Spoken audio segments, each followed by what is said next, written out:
السلام علیکم ورحمۃ اللہ وبرکاتہ۔ میں حکیم سید حبیب اللہ شاہ بخاری دعا خانہ ٹیکسلا کینٹ سے آپ کی خدمت میں حاضر ہوں۔ موسم گرما کے آغاز میں تربوز کے پھل کا آغاز ہو جاتا ہے اور لوگ بڑی رغبت اور شوق سے کھاتے ہیں۔ وجہ اس کی یہ ہے کہ اپنی لذت کے اندر اور اپنے فوائد کے اندر یہ منفرد پھل ہے۔ لیکن مسئلہ یہ ہے کہ اس کے اندر شوگر کی مقدار بہت زیادہ ہوتی ہے، اور شوگر کے جو مریض ہیں وہ عموماً اس بات سے ڈر اور خوف میں مبتلا ہوتے ہیں کہ ہم تربوز کو کھا سکتے ہیں کہ نہیں کھا سکتے ہیں، یا اس کی کتنی مقدار جو ہے ہمارے لیے محفوظ سمجھی جاتی ہے۔ اس میں کوئی شک نہیں کہ تربوز کے اندر جو شوگر کی مقدار ہے، شکر کی مقدار ہے، وہ بہت زیادہ ہوتی ہے۔ لہٰذا جو شوگر کے مریض ہیں انہیں کنٹرول رکھ کے اس کو کھانا چاہیے، یعنی زیادہ سے زیادہ ایک پیالے کی مقدار میں آپ اس کو کھا سکتے ہیں اگر آپ کی شوگر کنٹرول رہتی ہے۔ تو اطباء کے نزدیک اس پھل سے کنٹرول مقدار میں کھاتے ہوئے فائدہ انسان اٹھا سکتا ہے۔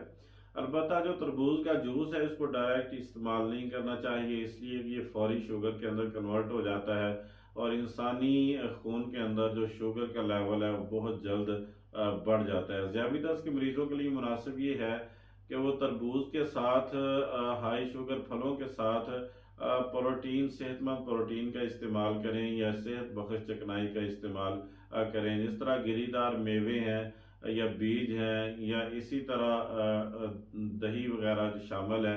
اگر اس کا استعمال اس کے ساتھ تربوز وغیرہ کے ساتھ کر لیا جائے تو اس کا فائدہ یہ ہوتا ہے کہ فائبر کی مقدار تھوڑی زیادہ ہو جاتی ہے، جس کی وجہ سے جو تربوز ہے یہ فوری طور پر شوگر کے اندر کنورٹ نہیں ہوتا ہے، اور انسان کے خون کے اندر شوگر کی سطح بہت زیادہ نہیں ہوتی۔ تربوز چونکہ موسم گرما میں ہوتا ہے اور یہ گرمی کے اثرات کو جسم سے کم کرتا ہے، اور اسی طرح جسم کو ٹھنڈا رکھنے میں مدد دیتا ہے، یا پانی کی کمی وغیرہ کو بھی پورا کرتا ہے، لہٰذا اس کا استعمال ہر لحاظ سے مناسب ہے اگر شوگر کو مد نظر رکھتے ہوئے، کنٹرول رکھتے ہوئے اگر اس کو استعمال کیا جائے اور کھایا جائے۔ تربوز کے اندر کینسر کے جراثیم کو ختم کرنے کی صلاحیت ہوتی ہے۔ تربوز امراض قلب سے بچاؤ کے لیے بھی بہترین سمجھا جاتا ہے۔ اسی طرح انسانی جسم کے اندر جو قوت مدافعت ہے اس کو بڑھانے کے لیے، یعنی کہ انسان جس وجہ سے بیماریوں کا مقابلہ کرنے کے قابل ہوتا ہے، اس کو بڑھانے کے لیے تربوز اہم کردار ادا کرتا ہے۔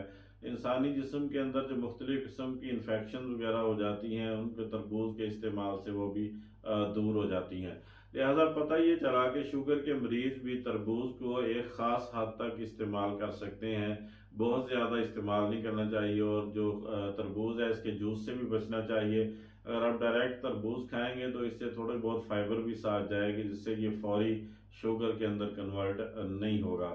یہ جتنی بھی ویڈیوز ہیں یہ فائدہ عام کے لیے بنائی جاتی ہیں۔ میں دوستوں احباب سے گزارش کروں گا کہ میرے یوٹیوب چینل کو سبسکرائب کریں، لائک اور شیئر کریں، اور بیل آئیکن کو دبا دیں تاکہ ہر نئی آنے والی ویڈیو آپ تک پہنچ جائے اور آپ اس سے استفادہ کر سکیں۔ اللہ میرا اور آپ کا حامی و ناصر ہو۔ السلام علیکم ورحمۃ اللہ وبرکاتہ۔